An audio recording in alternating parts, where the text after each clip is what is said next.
Muy buenos días, ¿cómo están queridos amigos? Nuevamente nos encontramos para repasar la lección de escuela sabática, lección número 9. Cintia, ¿cómo estás? Wow. Muy buenos días. Hola Darío, ¿qué tal? Hola, ¿cómo están amigos de la MACO y los amigos también que están viendo el programa? ¿Cómo están? Esperamos que estén muy bien. Y como vos decís, ya estamos avanzando, me da hasta cierta nostalgia cómo va avanzando la lección. Realmente también muy importante la lección que vamos a repasar hoy. Exactamente, y como hacemos siempre antes de introducirnos en el repaso de la lección, vamos a pedirle a nuestro Padre que nos acompañe, que nos enseñe para que podamos aprender directamente de Él a ser muy buenos misioneros. Cintia, ¿quisieras guiarnos en la oración? Oramos. Buen Dios y Padre, Señor, te damos muchas gracias porque podemos hacer el repaso de la lección de esta semana. Señor, hemos aprendido cómo trabajar en favor de los poderosos, de las personas que están en una situación económica acomodada. Señor, poné en nosotros amor por estas personas y también la capacidad de llegar a sus corazones, para que todas las personas, Señor, que están a nuestro alrededor, sin importar su situación económica o religión, puedan conocerte. Que tu Espíritu Santo impresione nuestra mente con las historias que vamos a repasar. Oramos en el nombre de Jesús. Amén.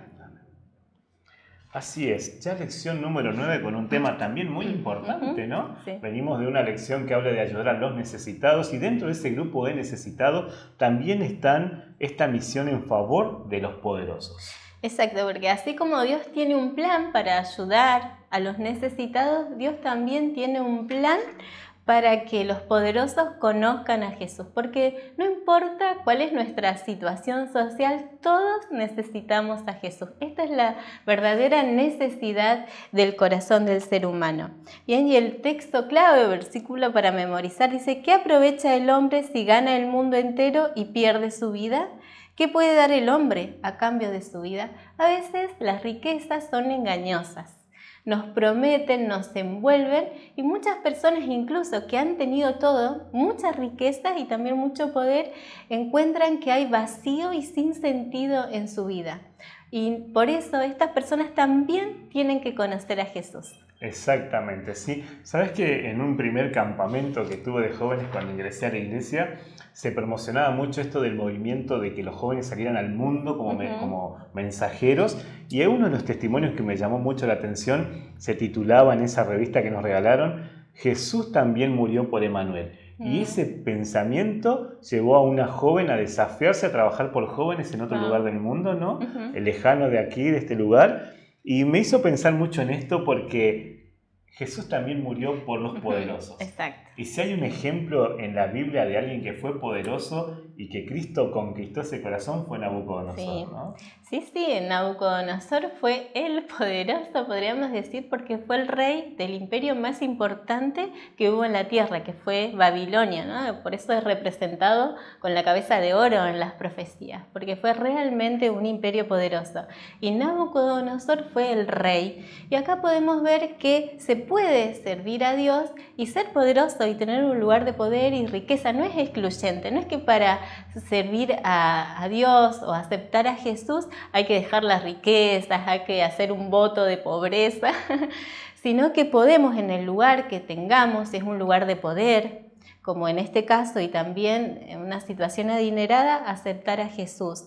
Y por eso tiene que haber personas como Daniel, que se atreven a testificar y a predicarle el Evangelio, incluso a las personas más poderosas del mundo. Exactamente. ¿Sabes qué? Algo que me llama la atención de Daniel, ya que lo mencionas, es que en ningún momento se lo menciona con la Biblia en mano, hablándole a Nabucodonosor. Quizás habrá usado otras herramientas, pero el mayor mensaje que Nabucodonosor tiene de Daniel para conocer a ese Dios poderoso es el testimonio en la vida de Daniel, ¿no? O sea, qué importante es que nosotros también seamos esa Biblia que muchos van a leer para conocer a ese Dios poderoso. Y también la Biblia presenta un caso de otro poderoso en donde, porque muchas veces nos gana esto, predicamos y esperamos que al otro día la persona ya esté convertida, haciendo cosas, adorando a Dios. Y la verdad que cada uno tenemos un proceso distinto en la asimilación, la aceptación, la experiencia en esto.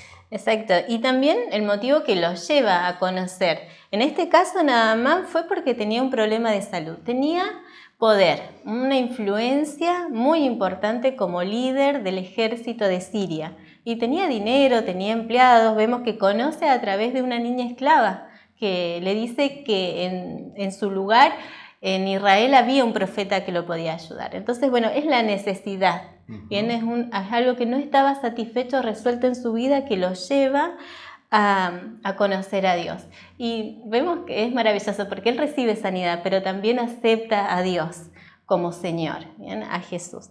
¿Bien? Y en este caso, como vos decías, Darío, no fue una transformación radical de la noche a la mañana, que Naamán aceptó al Señor y el otro día ya era judío y judaizaba, sino que él tenía que volver a su lugar, a su cultura, y el crecimiento iba a ser gradual. Y esto nosotros lo tenemos que tener en cuenta a la hora de la misión, de predicar, que no todos van a tener una conversión como la de Pablo, ¿bien? Sino que para muchos va a ser muy progresivo el proceso de santificación. Y lo vemos en el caso de Naamán, y tenemos que ser pacientes, así como las personas lo son con nosotros. Exactamente, y en este contexto de poderío encontramos a personas con abundancia de dinero, quizás de liderazgo, como reyes, gobernantes, pero que tienen ciertas necesidades que el dinero no lo puede, ni el poder que tienen puede cubrir o puede sanar esa necesidad, ¿no?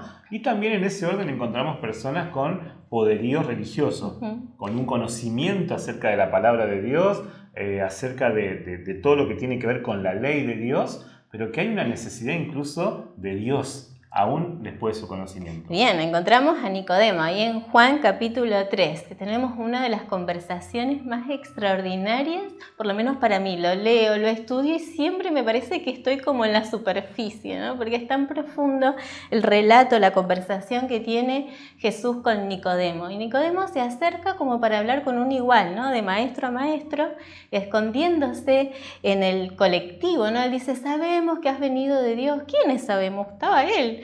Bien, pero no se hace cargo porque tiene miedo de romper el status quo, ¿bien? Porque Jesús era un maestro pero no reconocido. Y nosotros muchas veces vamos a tener que predicarle a personas que no tienen conocimiento de Dios, y como nos ha pasado en tener que enseñarles hasta cómo manejar la Biblia, ¿no? Hay un Antiguo Testamento, un Nuevo Testamento, pero a veces nos va a tocar tener que predicarle a personas que tienen mucho conocimiento teológico, pero que hay verdades que todavía no han descubierto. Entonces, en este caso, Jesús, cuando se encuentra con Nicodemo sabía mucho de teología, pero no entendía el verdadero significado, porque las Escrituras hablaban de Jesús y él no las había entendido tal como Jesús se la presentó. Exactamente, ¿no? Y qué importante es comprender esto, porque hay una pregunta ahí justo ese día que me llamó mucho la atención.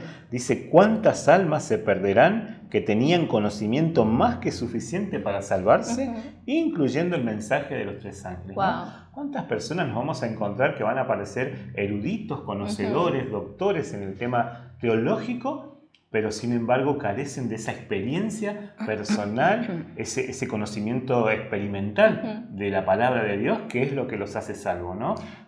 Es lo que da vida, ¿no? Es la conversión. Nicodemo necesitaba tener ese encuentro con Jesús, ese nuevo nacimiento, en donde las cosas que Jesús decía cobraban otro sentido. Y eso nosotros debemos procurar, en primer lugar nosotros, que estamos con esto familiarizados, que queremos llevar el Evangelio, la misión a otros, tener la seguridad de que nosotros estamos viviendo esto, que el Evangelio que predicamos ha revolucionado nuestras vidas. Entonces, de esa manera, cuando nosotros prediquemos, va a tener poder y autoridad nuestro mensaje, ¿no? La importancia de experimentar este conocimiento y de ser también nosotros instrumentos usados por Dios para animar a las personas a que lo experimenten, ¿no? Que sepan que detrás del conocimiento, si no hay una experiencia, todo va a aparecer y no tiene lo que necesitamos realmente para alcanzar la vida eterna, ¿sí? Y también hablamos de personas que quizás su poderío está vinculado a las riquezas, ¿no? Y acá presenta 2 casos muy conocidos de paso, con dos definiciones distintas, hablando del joven rico, hablando de Zaqueo, ¿sí? que estaban reconocidos justamente porque manejaban las riquezas. Bien, vemos que en estos casos, como los anteriores también, estas personas que tenían riqueza se interesaban por Jesús, lo buscaban a Jesús. Entonces, no es verdad que los ricos y poderosos no tienen necesidad de Dios o no se interesan por conocer de Dios, porque lo vemos como en el pasado, en el presente, ¿no?